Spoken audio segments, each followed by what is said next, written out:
Muy buenas tardes, tengan nuestros queridos amigos, hermanos y todos aquellos que nos están mirando a través de las redes sociales. Gracias por dejarnos llegar a tu hogar y también compartir juntos un momento el estudio de la palabra del Señor.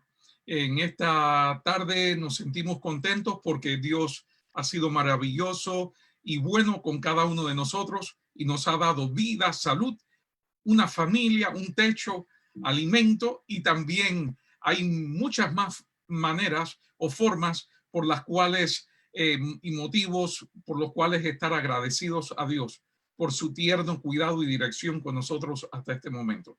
Vamos a inclinar el rostro para orar y así pedir la dirección divina en el estudio de esta tarde, y también queremos orar por tus necesidades, queremos orar por tu hogar, por tu familia. Y si en algún momento también deseas que oremos por ti o algún punto en específico, mándanos la solicitud y con mucho gusto vamos a estar orando por ti. Oramos. Querido Padre, gracias por esta tarde, gracias por este día, gracias porque en tu palabra podemos encontrar esperanza, salvación, vida eterna. Podemos encontrar también perdón de pecados, nuevas oportunidades. Y en esta ocasión, al tener este encuentro de esperanza con tu palabra, suplicamos que tu presencia también esté con nosotros y nos guíes a toda la verdad. En el nombre de Jesús lo pedimos. Amén, Señor. En esta tarde quisiera saludar a Miriam Soto, que está conectada con nosotros. Dios te bendiga. También estamos orando por tu hija. Estamos orando por la hija del pastor Demetrio. Y también seguimos orando por nuestra querida hermana Margarita Echevarría, para que Dios le bendiga y su salud pueda seguir mejorando para gloria del Señor. En esta tarde te invito a abrir tu Biblia en el Evangelio según Mateo, capítulo 14, versículos del 22 al 33. Ayer en nuestra iglesia estuvimos hablando del libro de Mateo.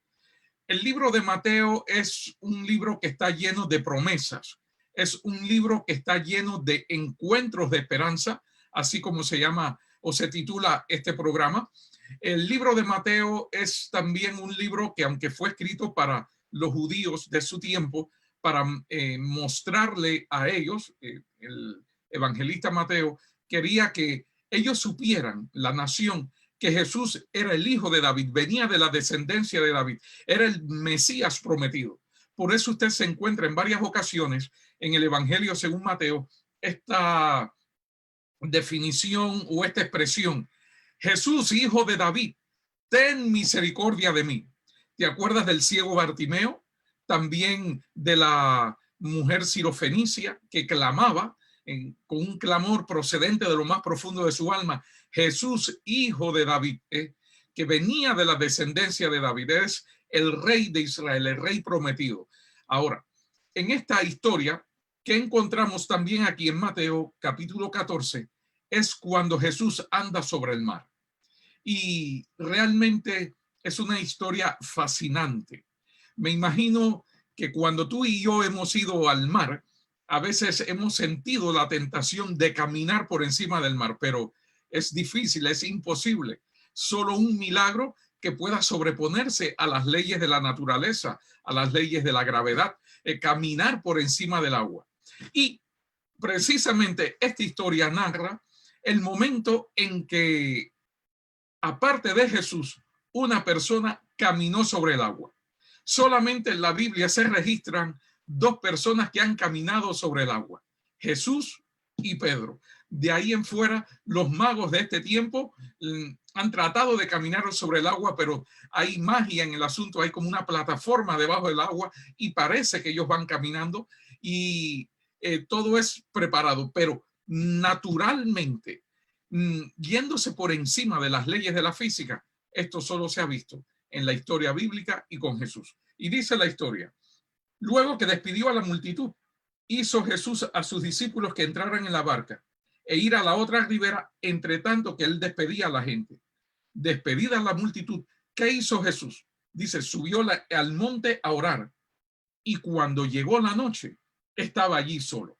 Fíjate que Jesús escogía el momento más tranquilo, más quieto, al caer la noche, o bien sea bien temprano o bien tarde en la madrugada, Jesús se levantaba a orar, siendo aún muy oscuro, o bien temprano en la mañana. Digo tarde en la madrugada porque el judío divide la madrugada en 4 partes.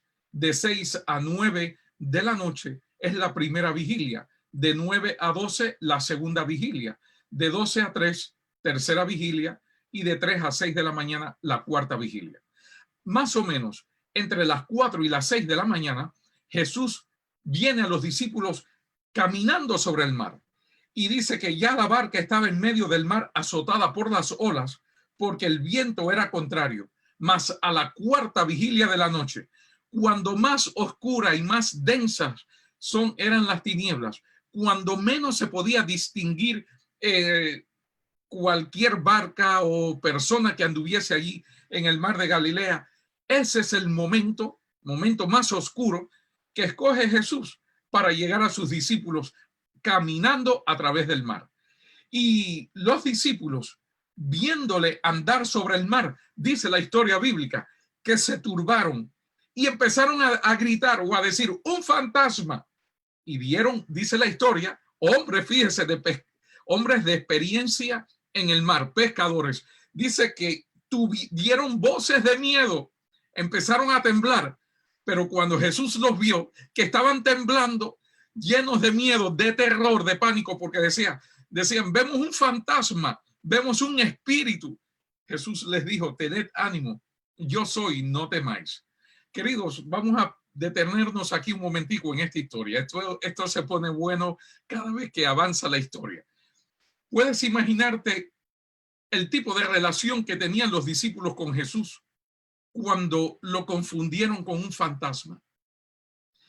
¿Cuántas veces hemos nosotros también confundido a Jesús con un fantasma o con un enemigo o alguien al cual ni siquiera conocemos? Aún, fíjese, todavía Jesús hablando y ellos dudan de que sea él. Porque el mismo Pedro dijo: bueno, Señor, si eres tú de verdad, manda que yo vaya caminando sobre las aguas a ti. Fíjese, todavía Pedro está dudoso. Pedro duda, ¿será realmente él o no? ¿Será el enemigo o no? ¿Cuántas veces, queridos, hemos confundido la voz de Dios con la voz del enemigo? ¿Cuántas veces nosotros no hemos sabido diferenciar entre la voz de Dios de las otras voces del mundo que reclaman nuestra atención? Hay una experiencia que jamás se me ha olvidado en mi experiencia como hijo. Recuerdo, tenía alrededor de unos 8, 9 años, no más, cuando un día estaba en mi país natal, estaba jugando con mis amigos, y uno de los juegos predilectos míos, siempre mi deporte preferido, ha sido el soccer, el fútbol. No el fútbol americano, sino el soccer. Y precisamente en la esquina de mi casa había una casa, y en esa cuadra estaba llena de muchachos que nos juntábamos todas las tardes a jugar pelota y demás. Y en la esquina estaba allí jugando con varios de ellos, al soccer precisamente, y en medio del juego empieza una lucha mental dentro de mí, y 2 voces hablando a la vez. Nunca me había sucedido semejante cosa. Una voz me decía: Noel, por favor, deja el juego inmediatamente y ve allí a la bodega, que está también como a unos 50 metros de donde estaba la casa, porque tu mamá se siente mal, necesita tu ayuda, ve. Inmediatamente que esa voz está hablando, siento que otra voz me dice: Noel, no vayas, no vayas, te va a ocurrir algo malo te va a pasar, un accidente te va a suceder, te va a ir mal, no vayas. Y vuelve la voz: Noel, por favor, ve que tu mamá te está esperando, te necesita. Y yo, en aquel momento, surgió una indecisión, una lucha en mí, en mi interior, y decía: ¿voy o me quedo? ¿Y si me pasa algo? ¿Y si es verdad lo que dice esa voz, que no vaya, que voy a tener que hacer frente a un incidente o algo? Y si es verdad que mi mamá necesita mi atención, entonces, razonando, porque a veces, y ahí está el problema del raciocinio y a veces de las ideas pragmáticas del hombre, yo dije, aquí jugando estoy seguro, aquí no hay ningún problema, mejor me quedo aquí, porque ir hasta allá puede ser que me encuentre con alguna dificultad en el camino. Estoy aquí a salvo, me voy a quedar. Desde mi punto de vista, aquel lugar era el más seguro para mí, era el lugar donde yo debía de estar. Pero la voz seguía hablando, ve Noel, ve que te necesitan. ¿Cuántas veces, querido, también desde tu punto de vista o el mío, el lugar donde estamos nos parece el más seguro? Y entonces escuchamos esa voz extraña hablando a nuestras conciencias diciendo, muévete, veas, da el segundo paso, avanza hacia adelante, no te detengas, aprovecha la oportunidad de salvación, bautízate, entrégale tu vida al Salvador. Y muchas veces respondemos, hoy no, para decir sí mañana. Pero ese mañana nunca llega. Ese mañana a veces es tarde. ¿Y cuántas veces el Señor te ha motivado y te ha dicho, o nos ha dicho, me incluyo yo también, es hora de dar un nuevo paso. Es hora de dejar viejas tradiciones. Es hora de avanzar por fe. Es hora de un cambio. Queridos, nosotros todo el tiempo estamos orando y pidiéndole al Señor que haga un cambio en la iglesia, que haga un cambio en nuestras vidas. Pero queridos, cuando se realiza el cambio, cuando usted pregunta cuántos quieren cambiar o cuántos creen que se necesita un cambio, todo el mundo levanta la mano. Todos creemos que necesitamos un cambio, hace falta un cambio. Entonces, cuando se hace la pregunta, ¿quién quiere cambiar? ¿Quién es el primero en cambiar? Nadie levanta la mano. ¿Te das cuenta? Todos sabemos que hace falta un cambio, pero nadie se atreve a dar el paso. Nadie quiere cambiar su estilo de vida, nadie quiere cambiar sus criterios infundados o sus prejuicios. Oh, querido, si quieres avanzar en la vida, tenemos que hacer frente al cambio. Si tú quieres hacer algo que lo que estás haciendo o no te sientes contento con los resultados que estás teniendo, entonces ese es el mejor indicador de que hace falta un cambio. Nosotros vemos hoy en día en la iglesia que nuestros jóvenes se van y ese es uno de los próximos programas que vamos a tratar. ¿Por qué se van los jóvenes de la iglesia? Y vamos a invitar un grupo de jóvenes donde ellos mismos van a ser testigos y nos van a hablar por qué se van los jóvenes de la iglesia. Ahora, si estamos viendo esa problemática, es porque algo está sucediendo. Entonces, amigo, hermano, ¿por qué no cambiamos nuestra metodología? ¿Por qué no cambiamos entonces lo que hemos estado haciendo? Porque nos damos cuenta que algo está fallando en el sistema que hace que los jóvenes se vayan. ¿Por qué no se bautizan más personas en la iglesia? ¿Cómo es posible que una iglesia de 300, 500 miembros solo pueda bautizar al año 15 o 20 personas? Te das cuenta que estamos totalmente desconectados de la misión. Era para que todos estuviésemos conectados con la misión, teniendo un sentido de visión, una meta. Yo como miembro de iglesia, ¿dónde o cómo quiero ver mi iglesia dentro de 5 años? Yo no quiero verla en el mismo lugar. Yo no quiero ver las mismas caras dentro de 5 años. Yo quisiera ver una nueva iglesia dentro de 5 o 6 años. Yo quisiera ver mi feligresía doblada en 5 años. Yo quisiera que el crecimiento económico, la mayordomía, el crecimiento espiritual de mi iglesia esté en un nivel superior dentro de 5 años. Tenemos que proponernos metas, blancos, desafíos. Pero para lograr esos blancos y esas metas, tenemos que romper con esquemas, con paradigmas establecidos por muchos años. A veces decimos, ¿por qué la gente llega tarde a la escuela sabática?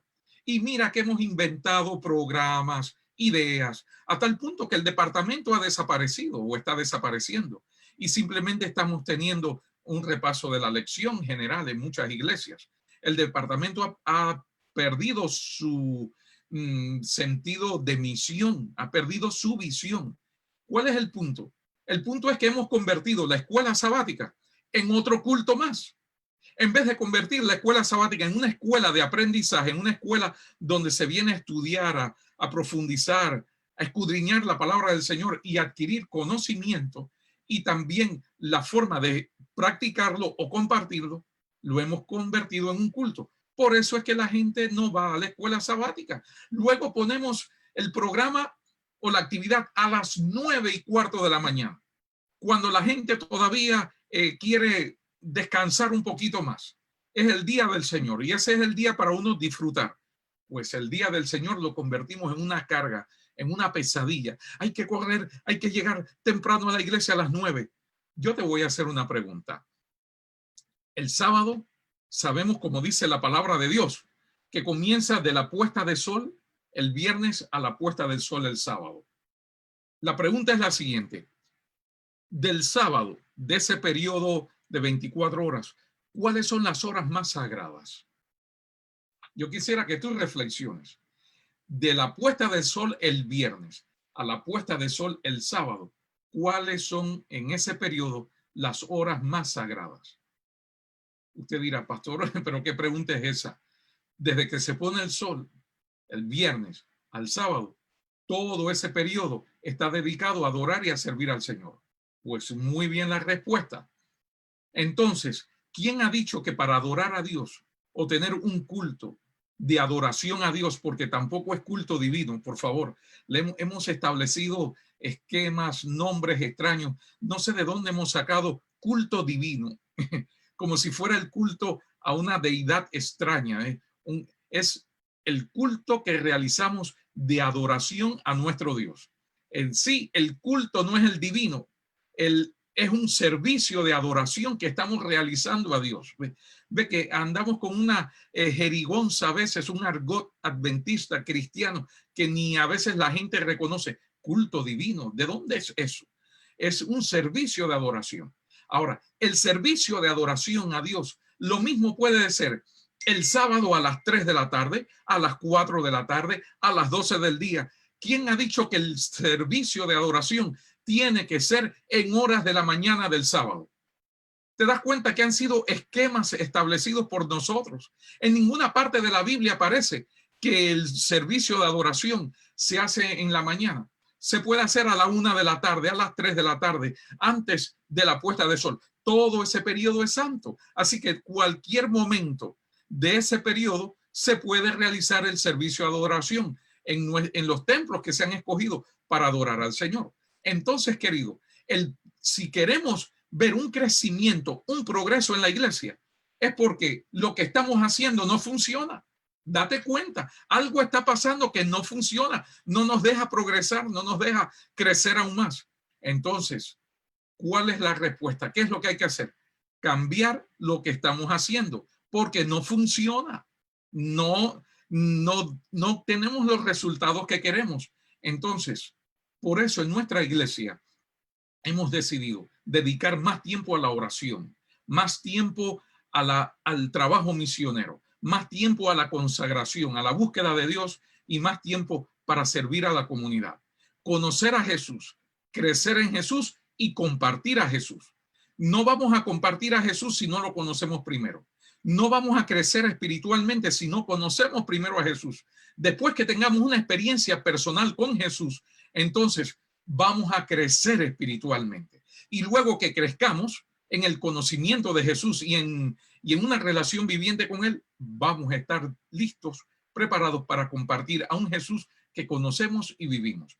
Por eso, los discípulos confundieron a Jesús con un fantasma, porque no le conocían. Concluyo la historia, la dejamos inconclusa. ¿Qué sucedió finalmente con aquella voz que me hablaba, que me decía, ve, y la otra, no vayas? Finalmente decidí no quedarme. ¿Te das cuenta? Por eso muchas veces no avanzamos más. Es mejor estar en lo conocido, resguardado, siempre he estado aquí, no pasa nada, que aventurarnos para que pase algo más grande. Tenemos que dar un paso más adelante. Y así, fíjese, así pasaba también con el pueblo de Israel. Tenían miedo a veces a avanzar. Me quedé allí y al rato veo que mi mamá viene y me dice, hijo, por favor, acompáñame hasta la casa que me siento muy mal. Y digo, bueno, mami, ahí ya las cosas empezaron a aclararse y las ideas empezaron a agarrar forma. Le digo, mami, ya estoy terminando de jugar aquí y veo que ya tú vienes caminando. Puedes seguir caminando si la casa está aquí a unas 4 casas de donde estamos. Hijo, me he sentido muy mal. No sabes cómo me he sentido. Pero bueno, por favor, ve para la casa lo más rápido posible, que no me siento nada bien. Mi mamá se fue, pero la conciencia, ¿saben? Me quedó intranquila. 2 voces hablando. Ahora viene mi mamá y me dice, me siento mal. Todavía aún yo persisto en quedarme en el lugar jugando con los muchachos, pero no pude más. Dejé el juego y salí corriendo hacia la casa. Llegando allí, encuentro que mi mamá se estaba prácticamente ya acostando y le digo, dime, mami, ¿qué te pasa? ¿Qué te sucede? Y dice, ay, hijo, no sé qué me ha pasado allí mientras estaba en la bodega comprando algunos mandados y me desmayé. Y unos hombres allí, yo no sé qué pasó luego conmigo, me levantaron y me preguntaban, señora, ¿dónde usted vive para acompañarla o llamar a algún familiar? Yo apenas podía responder y por lo único que yo oraba y pedía era, Señor, yo sé que Noel está allí cerca en una casa jugando con los muchachos. Permite, tócale el corazón de tal manera que él pueda venir a rescatarme porque me siento muy mal. Oh, hijo, esa era mi oración. ¿Y saben qué cosa, queridos? Le conté entonces a mi madre lo que sucedió conmigo en medio del juego. Sí, madre, el Señor me habló. Dios me dijo.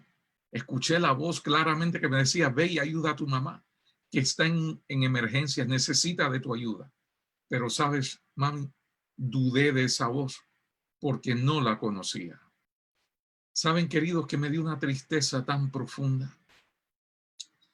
No solamente el hecho de no poder ayudar a mi mamá cuando más lo necesitaba. El problema estaba en que no supe diferenciar entre la voz de Dios y la voz del enemigo. Oh, querido, ¿cuántas veces Dios ha hablado a tu corazón, a tu vida y a la mía? Y hemos confundido su voz con la voz del enemigo o con otras voces.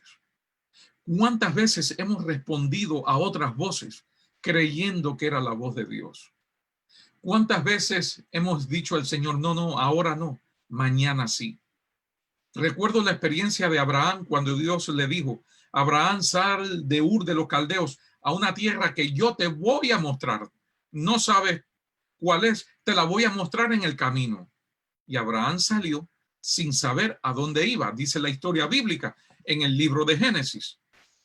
Y es una historia verídica porque Jesús hace mención de Abraham. Abraham no es un personaje ficticio, no es un personaje simplemente de la mitología, es un personaje real. Jesús no puede decir mentiras, Jesús no habla mentiras. Y cuando Jesús estuvo en esta tierra, allí está en los evangelios, habló acerca de Abraham. Entonces Abraham es real, un personaje real, bíblico. Abraham salió. Pero ¿por qué salió Abraham sin saber a dónde iba? Porque conocía la voz de aquel que le dijo, sal de Ur de los Caldeos a la tierra que yo te voy a mostrar. Eso fue lo que pasó con los discípulos, queridos. No conocían todavía la voz de Jesús. Hay un texto también precioso, una parábola, la parábola del buen pastor que está ahí en Juan capítulo 10. Dice Jesús, yo soy el buen pastor. Y el buen pastor su vida da por las ovejas. Y las ovejas conocen su voz.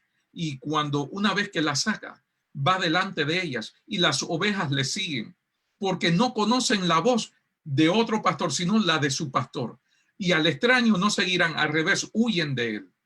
Pero nosotros, los seres humanos, somos aún peor que de las ovejas, teniendo uso de razón, oídos y tanta experiencia. En vez de seguir la voz de nuestro pastor, seguimos las voces de otros pastores asalariados o falsos que nos llevan a la destrucción. Mi pregunta nuevamente en esta tarde es, ¿a qué pastor tú estás siguiendo? A veces en la congregación o en las iglesias o en el mundo cristiano encontramos 2 pastores. El buen pastor, el pastor de las almas, Jesús, y el pastor asalariado, el enemigo de las almas, o el pastor que usa el enemigo para desviar a la gente. Hoy en día se levantan falsos pastores enseñando falsas doctrinas, falsas teorías, dando testimonios errados, confundiendo a la congregación. ¿Quieres saber si el pastor al cual tú sigues es el pastor real? ¿Es el pastor verdadero? En primer lugar, si sigue y obedece lo que enseña la palabra de Dios. Si tienes en tu congregación un pastor que enseña lo que dice la palabra de Dios tal como es en Cristo Jesús, es un buen pastor. Segundo, si tu pastor enseña y motiva a la unidad y al crecimiento en Cristo Jesús, ese es un buen pastor. Si el pastor que tú sigues o tienes es un pastor que siempre te motiva a elevarte espiritualmente, a buscar a Dios, a tener una experiencia personal con Jesús, ese es el buen pastor. Un hombre humilde, sencillo, que se deje guiar por la dirección del Espíritu Santo. Dice en Isaías, a la ley y al testimonio, si no dijeren conforme a esto, es porque no les ha amanecido. Si no hablan conforme a lo que enseña la palabra de Dios, son falsos pastores. Oh, querido, en la palabra de Dios encontramos todas las herramientas necesarias para detectar al falso del verdadero. Ahora, los discípulos confunden a Jesús con un fantasma. Hasta que finalmente Jesús le dice a Pedro, Pedro, no temas, soy yo. Ven, camina sobre las aguas. Señor, ¿puedo caminar sobre las aguas y puedo llegar hasta donde tú estás? Sí, Pedro, ven, porque tú también puedes caminar sobre el agua. En mi nombre, tú puedes caminar sobre el agua. Y realmente, querido hermano, amigo que me escuchas, cada vez que vencemos a la tentación en el nombre de Jesús, porque tú y yo solos no podemos vencer gracias a la victoria de Cristo. Y Jesús es quien vence por ti y por mí, ni siquiera somos nosotros. Cada vez que tú y yo vencemos a la tentación del vicio, cada vez que vencemos la tentación de mirar cosas extrañas en internet, cosas que no agradan a Dios, ciertos websites que nadie conoce, solamente tú, y que no quieres que tu esposa o tu familia sepa o vea ese website. Déjame decirte, joven, si en algún momento te escondes de tus padres o de un amigo o de tu familia para ver algo, ese es el mejor indicador de que eso que estás viendo no está correcto. Si los hombres no son capaces o no pueden ver algo, es porque algo que tú ves en internet es porque tampoco a Dios le agrada. Y vamos a ser francos, vamos a ser reales, sinceros delante de Dios. ¿Por qué no vivimos una vida cristiana sincera delante de Dios que nos ve y también está examinando cada una de nuestras intenciones y corazones? Realmente cada vez que tú y yo vencemos en el nombre de Cristo, estamos caminando sobre las aguas. Tú también puedes caminar sobre el agua. Recuerda, querido, el destino no existe. El destino lo forjamos tú y yo en nuestro diario caminar.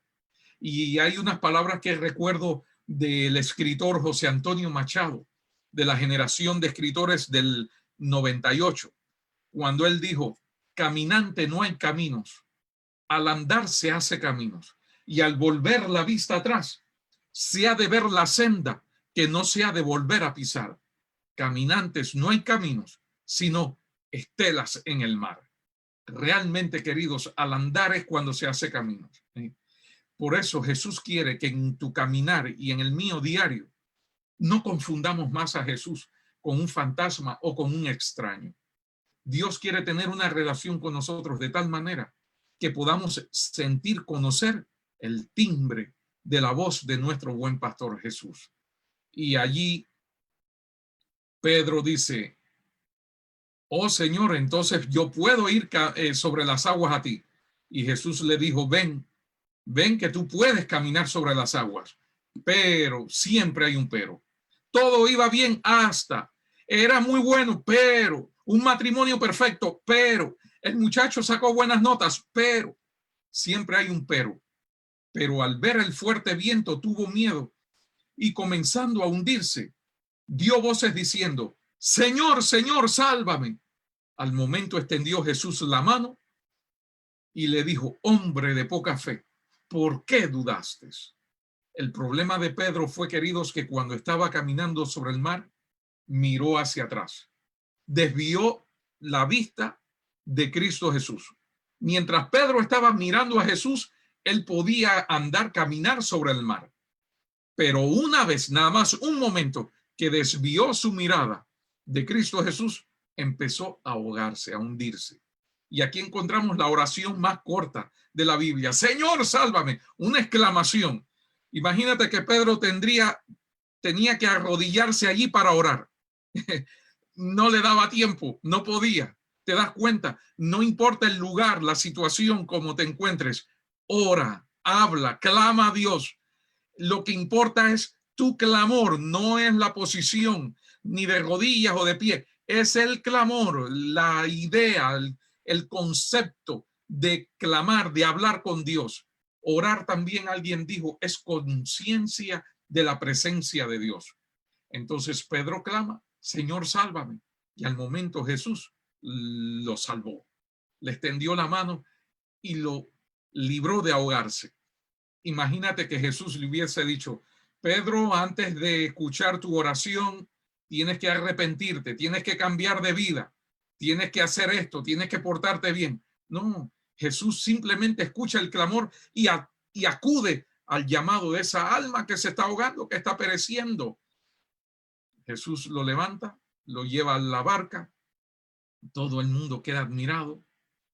Me imagino la vergüenza que tuvo Pedro.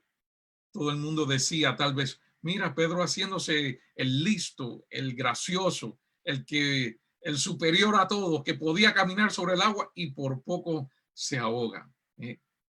Ahora Pedro reconoce y los discípulos, tenemos que conocer más la voz de nuestro buen pastor.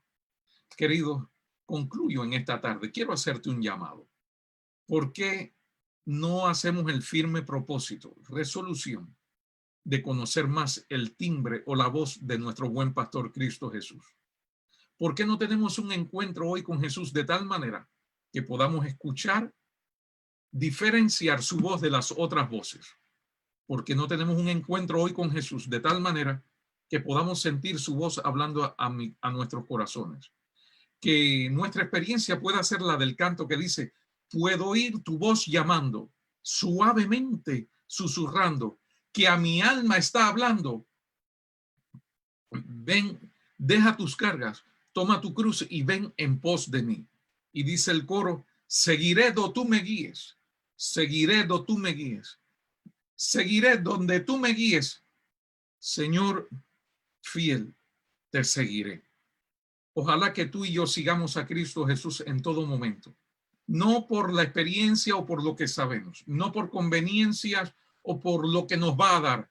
Sigamos a Jesús porque lo amamos y porque conocemos su voz y sabemos que es el verdadero y buen pastor. Yo te invito a que le entregues tu vida a Jesús. Bautízate si no lo has hecho. Toma tu decisión de entregarle tu vida al Salvador. Mañana puede ser demasiado tarde. ¿Quieres un cambio en tu vida? Toma la decisión hoy. ¿Quieres un cambio en tu iglesia? Cambia hoy. Dedica más tiempo a la oración, a la búsqueda de Jesús. ¿Quieres un cambio en tu hogar o en tu matrimonio? Empieza ya. ¿No estás conforme con tu vida? Entonces quiere decir que se necesita un cambio urgente y drástico. Ya. El cambio es ahora. Cambia tu vida, pero solamente podrá ser cambiada si Jesús mora en tu ser, en tu vida y en la mía. Querido Padre, en esta tarde clamamos a ti porque necesitamos de tu dirección en nuestras vidas. Por favor, enséñanos a escuchar tu voz. Enséñanos a diferenciar tu voz de las otras voces de este mundo que reclaman nuestra atención. Ayúdanos a seguirte, amarte y sobre todo sé con aquellos que están escuchando este mensaje a través de las redes sociales. Que tu poder y tu espíritu llegue a sus vidas, a sus corazones, sean tocados por el poder de tu Santo Espíritu y hayan grandes resoluciones en nuestras vidas, que podamos tomar la resolución de amarte, de seguirte y de serte fiel hasta el final.